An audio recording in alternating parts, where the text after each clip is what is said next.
एक 14 साल की लड़की जब सो करके उठती है तो वो देखती है कि उसकी माँ जो है जब उसके अपने बेडरूम से निकलती है तब उसके बाल जो होते हैं वो काफ़ी बिखरे होते हैं और वो लड़खड़ा करके चल रही होती है। जब वो इसी तरह से कई दिनों तक अपनी माँ को देखती है तो वो काफ़ी ज़्यादा हैरान हो जाती है और इस बारे में पता लगाने के लिए वो एक दिन अपने माँ के कमरे में जाकर के सो जाती है। फिर दोस्तों उसके बाद जो कुछ भी होता है उसे जानकर आप भी काफ़ी ज़्यादा हैरान और परेशान हो जाएँगे।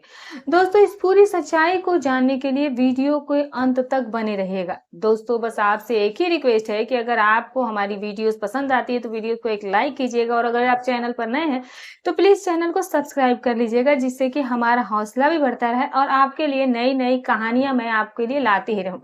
दोस्तों ये सच्ची घटना है उत्तर प्रदेश के मेरठ की, जहां रमेश नाम का एक आदमी अपनी पत्नी और अपनी बेटी के साथ रहा करता था। रमेश की पत्नी का नाम कौशल्या था। उसकी उम्र 35 साल थी और उसकी एक बेटी थी जिसकी उम्र 15 साल थी और उसका नाम रीना होता है। दोस्तों रमेश एक कपड़े का व्यापारी होता है और वो कपड़े का काम किया करता था और इसी से वो अपने परिवार का पालन पोषण भी करता था। क्योंकि उसकी जो बेटी थी वो हाई स्कूल में इस वक्त पढ़ रही थी तो उसका पूरा खर्चा भी वो आराम से ही उठा लिया करता था और जो भी हो सके वो घर की जरूरतें भी उसी से पूरी करता था। दोस्तों इसी तरीके से इन लोगों का परिवार जो था वो अच्छे से चल रहा था। दोस्तों अब रीना जो थी वो काफी बड़ी हो चुकी थी और समझदार भी हो चुकी थी।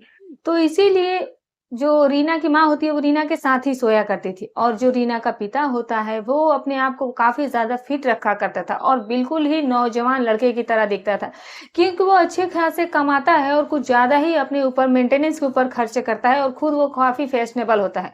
दोस्तों इधर जब शाम हो जाती है तो रीना जो है वो अपने माता के साथ सो जाया करती थी। उसके जो पिता होते हैं वो अलग कमरे में अपने सोया करते थे। लेकिन जब रात के 11 बजते हैं तो उसके पिता रमेश जो होते हैं वो रीना के मम्मी को जगाने के लिए जाते हैं और उससे कहते हैं कि चलो थोड़ा-सा मुझे तुमसे काम है, चलो तुम मेरे साथ आज रात में सो जाओ। दोस्तों तब इतने में ही रीना जो होती है उसकी नींद टूट जाया करती थी और रीना की जो मम्मी होती है जब रमेश उसे जगाने के लिए आया करता तो वो उठ करके तुरंत ही बाथरूम में घुस जाया करती थी और वहां से वो बहाने मारने लगती कि मुझे आज थोड़ा दिक्कत है तो मैं आज आपके पास नहीं आ सकती हूँ। आज आप जो है वो अकेले ही जाकर के सो जाइए। दोस्तों जब वो इतना कहती जो तब रमेश होता है वो उसकी माँ पर काफ़ी ज़्यादा प्रेशर बनाता था उसके और फिर उसे अपने ज़बरदस्ती अपने कमरे में लेकर के जाता। लेकिन दोस्तों जब रीना सुबह सो करके उठती तो देखती कि उसकी माँ जब उसके पिता के कमरे से बाहर निकला करती थी तब उसके बाल जो थे वो काफ़ी इधर-उधर बिखरे होते थे और वो लड़खड़ा के चला करती थी। वो चलने में उनको काफ़ी ज़्यादा दिक्कतें हो रही थी। वो जा करके तुरंत बेड पर लेट जाती और आराम करने लगती। दोस्तों अब रीना भी अपनी माँ को इस तरह से देखकर काफ़ी ज़्यादा परेशान हो रही थी। दोस्तों फिर एक दिन जब रीना की माँ लड़खड़ाते हुए अपने पति के कमरे से बाहर निकलती है, तो रीना फिर अपनी माँ को अपने पास बुलाती है और माँ से पूछने लगती है कि माँ, पापा ऐसा तुम्हारे साथ क्या करते हैं कि जिससे तुम्हें इतनी प्रॉब्लम होती है और तुम्हारे चेहरे पे कुछ अजीब तरह से दिखते हैं। दोस्तों तब रीना की जो माँ होती है वो कहती है कि बेटा तुम्हें इस बारे में कुछ भी पता नहीं है। तुम जो है वो अपना काम करो और तुम्हें इस बारे में ज़्यादा जानकारी लेने या ये सच्चाई जानने की ज़रूरत भी नहीं। तुम जाओ जाकर तैयार हो जाओ और सीधे अपने स्कूल के लिए निकल जाओ। दोस्तों इतना कहकर रीना वहाँ से उठती है और वो वहाँ से चली जाती है और सीधे तैयार होकर के वो स्कूल चली जाती है। जब रीना स्कूल में जाती है तब वो अपनी सहेलियों से इस बात को शेयर करने लगती है और कहने लगती है कि यार मेरी माँ जो है वो मेरे साथ ही अक्सर सोया करती है और मेरे पापा जो है वो अलग कमरे में सोया करते हैं। लेकिन जब रात के 11-12 बजते हैं तो मेरे पापा मेरी माँ को ज़बरदस्ती अपने कमरे में ले जाने की जिद करने लगते हैं। मेरी माँ जाना नहीं भी चाहती हैं तो भी वो ज़बरदस्ती उन्हें अपने कमरे में ले जाते हैं और जब सुबह होती है और मेरी माँ उनके कमरे से जब बाहर निकलती है तब मैं जो देखती हूँ कि वो काफ़ी ज़्यादा लड़खड़ा कर चलती है और उनके बाल वगैरह काफ़ी ज़्यादा बिखरे होते हैं। मैं अपनी माँ से इस बारे में पूछ भी रही थी लेकिन मेरी माँ मुझे कुछ बताती ही नहीं है। दोस्तों जब रीना की सहेलियाँ ये सब कुछ रीना के मुँह से सुनती है तो वो कहती हैं कि तुम्हारे पापा शायद इंग्लिश फ़िल्मों के बहुत शौकीन हैं, इसीलिए वो तुम्हारी माँ के साथ कुछ अलग कर देते हैं। इसीलिए शायद तुम्हारी माँ की जो है हालात ख़राब हो जाते हैं। दोस्तों रीना वो बातें नहीं समझ पा रही थी कि उसकी सहेलियाँ ये क्या कहना चाह रही हैं। फिर रीना की जो सहेलियाँ होती हैं वो कहती हैं कि जब तुम्हारी शादी हो जाएगी तब तुम्हें भी इसी तरह से तुम्हारा भी यही हाल होगा। लेकिन तभी भी दोस्तों रीना इस बात को समझ ही नहीं पा रही थी और वो अपनी सहेलियों से कहती है कि छोड़ो रहने दो, तुम्हें भी ज़्यादा जानकारी इसके बारे में नहीं है, तुम भी कुछ भी बोल रही है। वो अपनी सहेलियों से हट जाती है और दूर हटकर सोचने लगती है कि यार मेरे पापा ऐसा मेरे साथ क्या करते हैं, क्यों करते हैं कि मेरी माँ इतनी परेशान हो जाती है। मेरी माँ इतनी सीधी-सादी हैं और वो ज़बरदस्ती उन्हें इतना ज़्यादा परेशान करते हैं और फिर वो सोचने लगती है कि क्यों ना मैं एक दिन इसका पता जो है वो सच्चाई लगा कर रहूँगी, चाहे जो कुछ भी हो जाए। फिर दोस्तों वो रीना वहाँ से फिर स्कूल से अपने घर की तरफ चल देती है। उस समय शाम के 4-5 बज जाते हैं जब वो घर पर आती है और जब घर आती है तब वो देखती है कि उसके घर के बाहर एक फोर व्हीलर खड़ी हुई है और वो तुरंत ही अपनी साइकिल खड़ी करके घर के अंदर पहुंच जाती है। जब वो देखती है कि उसकी माँ जो है वो बेड पर बैठी हुई है और एक अंकल हैं जो कि जिनकी उम्र लगभग अभी 30-35 साल की है, वो भी उसके माँ के साथ बैठकर बातें कर रहे हैं और दोनों काफ़ी ज़्यादा हँस-हँस कर एक-दूसरे से बातें कर रहे हैं।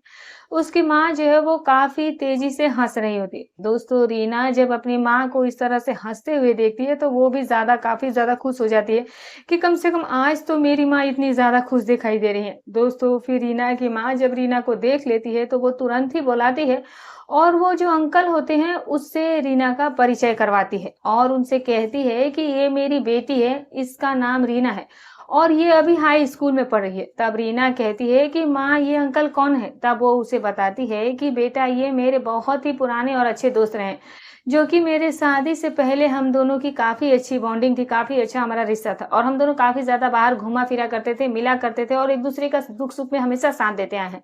अब ये दुबई में रहते हैं, ये बहुत सालों के बाद ये दुबई से आए हैं और यहाँ मुझसे मिलने के लिए आए हैं। कहने का मतलब है कि रीना की माँ उसे बता रही थी कि ये अंकल जो है वो बहुत ही अच्छे हैं और कहीं न कहीं वो अंकल कोई और नहीं बल्कि रीना के माँ के पूर्व प्रेमी होता है, जो कि इस वक़्त उससे मिलने के लिए आया होता है और रीना का उसी से उसकी माँ जो है परिचय करवाती है। अब जो है वो दुबई में सेटल हो चुका था और बहुत सालों के बाद वो कितने बार मिलने के लिए ये रीना की माँ से आया था।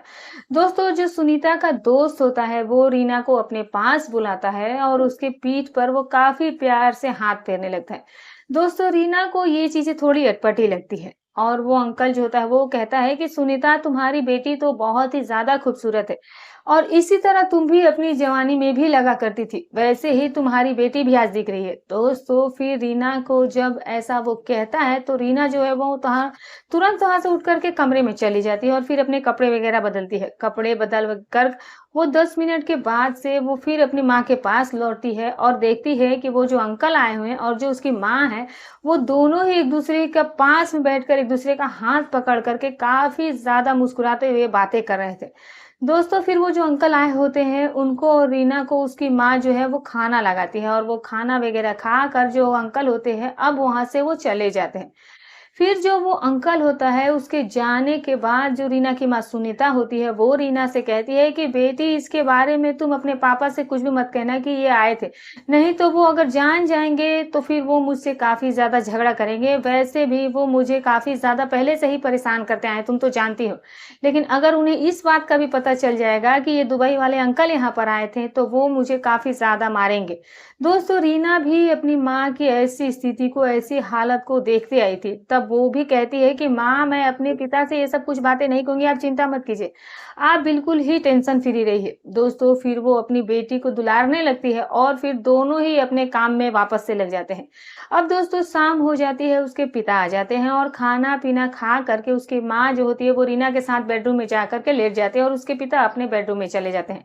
जब रात होती है 11 बजे का समय होता है और तब उसके जो पिता होते हैं वो सुनीता को आकर उठाते हैं कि सुनीता आओ मुझे तुमसे थोड़ा-सा काम है और फिर तुम यहाँ पर आ जाना। दोस्तों सुनीता जो होती है वो तुरंत ही उठ कर के बाथरूम में घुस जाती है और वहाँ से वो नहीं निकल रही थी। लेकिन रमेश जो होता है वो सुनीता को काफ़ी ज़्यादा चिल्लाने लगता है, आवाज़ देने लगता है कि आओ यार थोड़ी देर का ही तो काम है, फिर आकर के तुम चली जाना। लेकिन आज सुनीता कहती है कि आज मुझे थोड़ी दिक्कत है, मेरी तबीयत ठीक है नहीं है तो मैं आज नहीं आ पाऊँगी, मैं कल आपके पास आऊँगी। लेकिन दोस्तों जो रमेश होता है वो ज़बरदस्ती सुनीता को खींच करके अपने कमरे में लेकर के चला जाता है। ये सब कुछ जब चीज़ें हो रही थी तो रीना जो थी वो सब कुछ अपनी आँखों से देख रही थी और सुन रही थी, और जब सुबह होती है तो उसकी माँ उसके पिता के कमरे से जब निकलती है तो वो काफ़ी ज़्यादा अजीबो हालत में निकलती है, और वो देखती है कि उसकी माँ का जो हुलिया था वो काफ़ी ज़्यादा बुरा होता है। दोस्तों फिर कुछ ही देर के बाद वो अपनी माँ के पास जाती है और अपनी माँ से पूछने लगती है कि माँ, ऐसा तुम्हारे साथ क्या होता है कि तुम्हारी इस तरह की हालत सुबह के हो जाती है, और तुम तो ठीक से चल भी नहीं पा रही हो, और तुम्हारे बाल वगैरह सब कुछ कैसे हो जाते हैं। दोस्तों फिर उसकी माँ जो होती है वो कहती है कि बेटा, तुम्हारे पापा जो है वो मुझे काफी ज्यादा परेशान करते हैं, और रात में अपने कमरे में बुलाकर वो मुझे काफ़ी ज़्यादा मारते-पीटते हैं। तुम इसके बारे में जानकर क्या करोगी? ये हमारे पति-पत्नी का आपस का मामला है। वो मुझे परेशान तो करते हैं। जब से ये हमारी शादी हुई है, तब से मैं ऐसे ही रोज़ उनसे परेशान रहती हूँ। दोस्तों, जब रीना ये बात अपनी माँ के मुँह से सुनती है, तो वो अपने पिता से काफ़ी ज़्यादा नफ़रत करने लगती है, और उनसे वो थोड़ा गुस्से में बात भी करने लगती है। दोस्तों, फिर वो तैयार होती है और फिर वो स्कूल चली जाती है।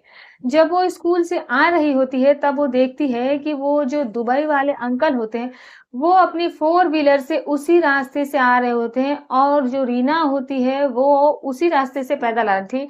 तब वो रीना को देख करके अपनी गाड़ी रोक देते हैं और फिर उसे अपनी गाड़ी में बैठा लेते हैं और कहते हैं कि चलो, मैं तुम्हारे घर की तरफ चल रहा हूँ, तुम्हें छोड़ देता हूँ। रीना जो होती है उसकी दुबई वाले अंकल के गाड़ी में जा करके बैठ जाती है, और बैठने के बाद वो जो अंकल होते हैं वो एक चौराहे पर रोककर रीना को कुछ खाने के लिए और कुछ मिठाइयाँ लेकर दे देते हैं, और रीना जो होती है वो उसे काफ़ी ज़्यादा इन सब चीज़ों से देख कर के खुश हो जाती है और उनसे काफ़ी फ्रैंक हो जाती है, और वो अपने अंकल से कहती है कि अंकल, क्या कहूँ मैं, मेरे पिताजी हैं वो काफ़ी मेरी माँ को परेशान करते हैं। वो रोज़ रात को 11 बजे अपनी माँ को अपने कमरे में बुलाते हैं, और जब मेरी माँ उनके कमरे से बाहर निकलती हैं तो उनको काफ़ी ज़्यादा उनकी तबीयत जो ठीक नहीं लगती है, और उनका हुलिया काफ़ी बिगड़ जाता है। लेकिन मेरी माँ मुझे पूछने पर भी नहीं बताती है कि आखिर उनके साथ होता क्या है। जब ये बात वो दुबई वाला अंकल रीना के मुँह से सुनता है तो वो ज़ोर-ज़ोर से हँसने लगता है और कहता है कि रीना, तुम परेशान मत हो, ये सब चीज़ तो होते रहती है। ऐसे सारे हिंट देकर वो समझाता है, लेकिन रीना कहती है कि मेरे पिता जो है वो बहुत ही बुरे इंसान हैं।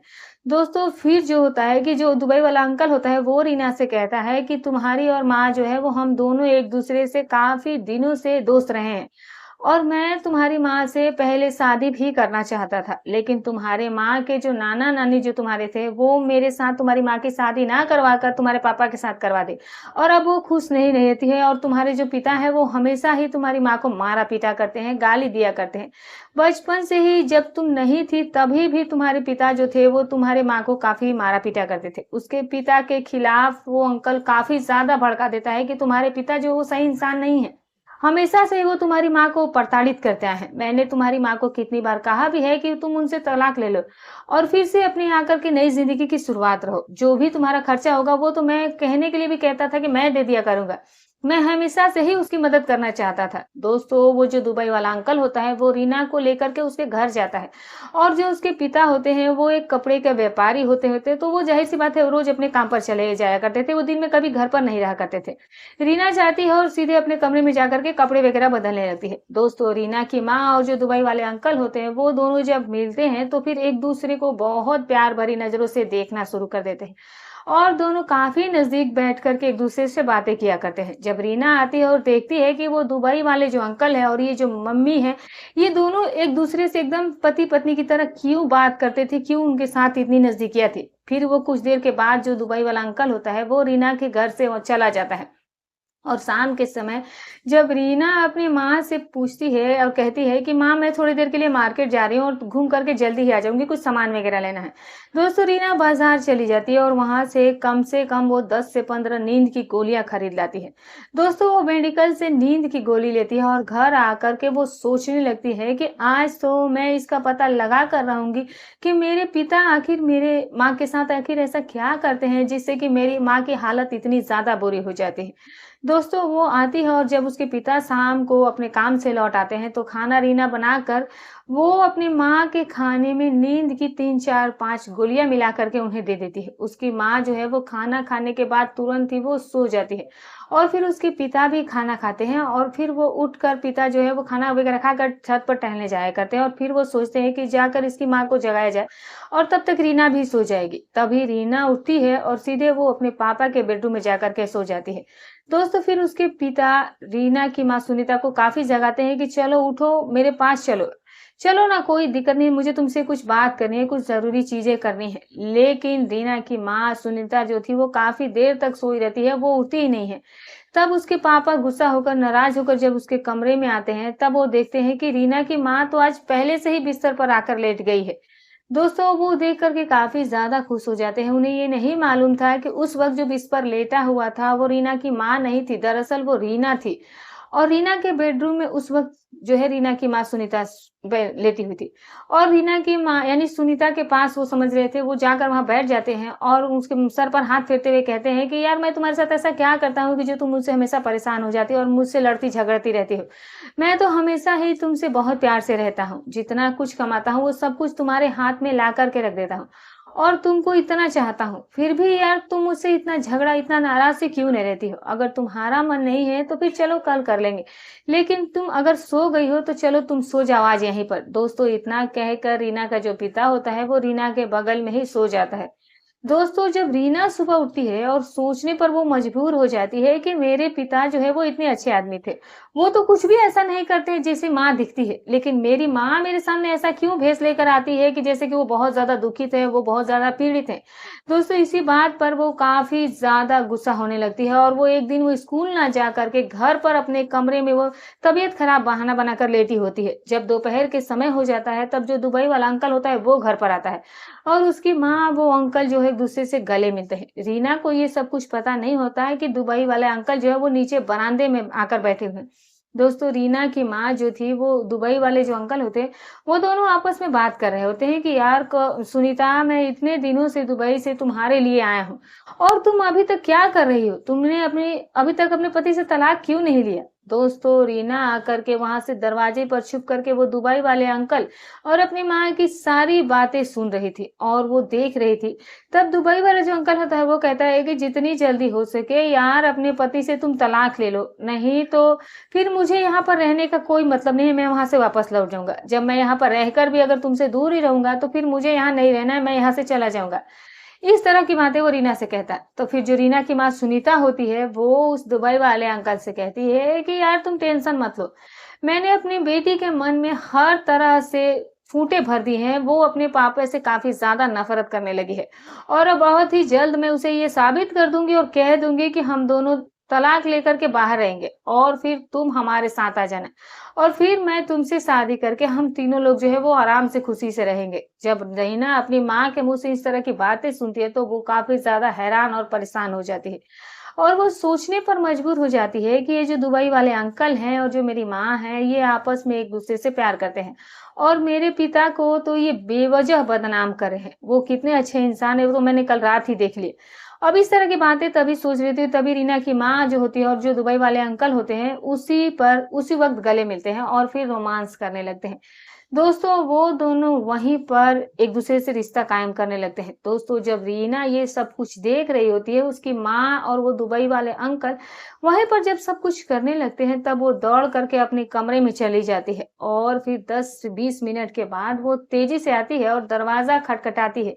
तब वो दुबई वाले अंकल और उसकी जो माँ होती है वो दूर दूर हो जाकर बैठ जाते हैं और वो कहती है कि माँ आइए, मुझे आपसे आज कुछ बात करनी है। और वो दुबई वाला अंकल कहता है कि रीना बेटी सब कुछ तो ठीक है, अब जितनी जल्दी हो सके अपनी माँ को अपने पिता से आजादी दिला दो, तलाक करवा दो, नहीं तो फिर तुम्हारे पिताजी तुम्हारी माँ को काफी ज्यादा तकलीफें देते रहेंगे और परेशान करते रहेंगे। दोस्तों जो रीना होती है वो काफी ज्यादा गुस्से में आ जाती है और कहती है कि आप दोबारा हमारे घर पर मत आया करिएगा, नहीं तो मैं अपने पिता से इसके बारे में आपको शिकायत कर दूंगी। और फिर वो अपने माँ से कहने लगती है कि माँ जितनी जल्दी हो सके इन्हें यहाँ से अभी के इसी वक्त घर से बाहर निकाल दो। दोस्तों वो दुबई वाला जो अंकल होता है वो तुरंत वहां से निकल जाता है और फिर रीना अपनी माँ से कहने लगती है कि माँ मैंने आज जाना कि मेरे पिता कितने अच्छे और कितने बुरे इंसान हैं। तुम क्या साबित करना चाहती थी मुझे नहीं पता और तुम ऐसा कर क्यों रही थी मुझे ये सब कुछ नहीं पता। मैंने तुम्हारी जितनी भी करतूतें थी आज सब कुछ देख ली है और अब पापा को आने दो, मैं सब कुछ उन्हें बता दूंगी।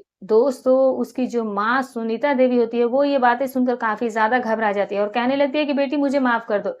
तब जो रीना होती है वो कहती है कि अच्छा आपको ये सब करने की क्या ज़रूरत थी? आप जब इनसे प्यार करती थी तो इन्हीं से आप अगर शादी करना चाहती थी तो इन्हीं से कर लेती। आखिर आप पापा के साथ ऐसा नाइंसाफ़ी क्यों कर रही हैं? फिर दोस्तों जो रीना की माँ होती है वो रीना को अपनी प्रेम कहानी के बारे में पूरी कहानी बता देती है और कहती है कि शादी के पहले हम दोनों एक-दूसरे से काफ़ी ज़्यादा प्यार करते थे और हम दोनों ने साथ में जीने-मरने की कस्में भी खाई थी। हम दोनों एक-दूसरे से एक पल के लिए भी जुदा नहीं हो पा रहे थे। जब मेरी शादी तुम्हारे पापा से हो गई तब ये दुबई चले गए और अब ये बहुत सालों के बाद आए हैं, इसीलिए ये मुझसे मिलने के लिए ज़्यादा ही परेशान रहते हैं। तब दोस्तों उसकी जो माँ होती है वो कहती है कि मैं अभी भी इनको काफ़ी प्यार करती हूँ। दोस्तों इतना कहकर ऐसा सुनने के बाद रीना कहती है कि ठीक है, पर अब तुम्हारी शादी हो गई है, तुम्हारी बच्ची भी है।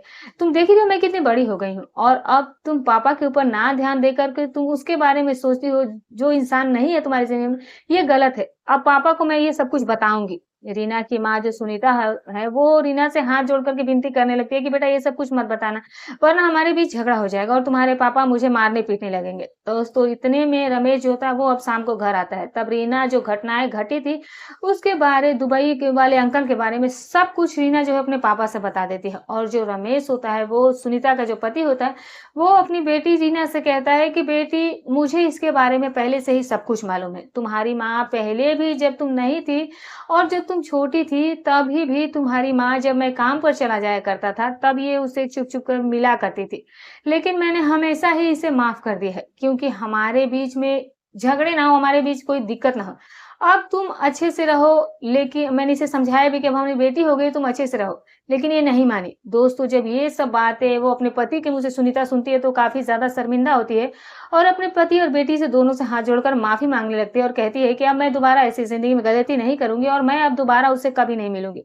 हमेशा ही अब मैं तुम दोनों का ख़्याल रखूँगी और तुम लोगों के साथ ही रहा करूँगी। दोस्तों इतने में ही वो जो रमेश होता है, वो अपनी बेटी रीना से कहता है कि बेटा मैंने तुम्हारी माँ को पहले भी कई बार माफ़ किया और आज भी माफ़ कर रहा हूँ, लेकिन ये कह देना कि अब फिर से ये गलती नहीं होनी चाहिए।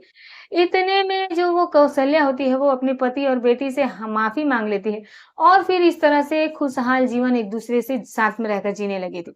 तो दोस्तों ये कहानी आपको कैसी लगी? वीडियो अच्छी लगी हो तो एक लाइक कीजिएगा, चैनल पर नए तो सब्सक्राइब कीजिएगा। फिर मिलूँगी कल आप एक और नई आपके साथ एक और नई कहानी लेकर, तब तक अपना और अपनों का ख़याल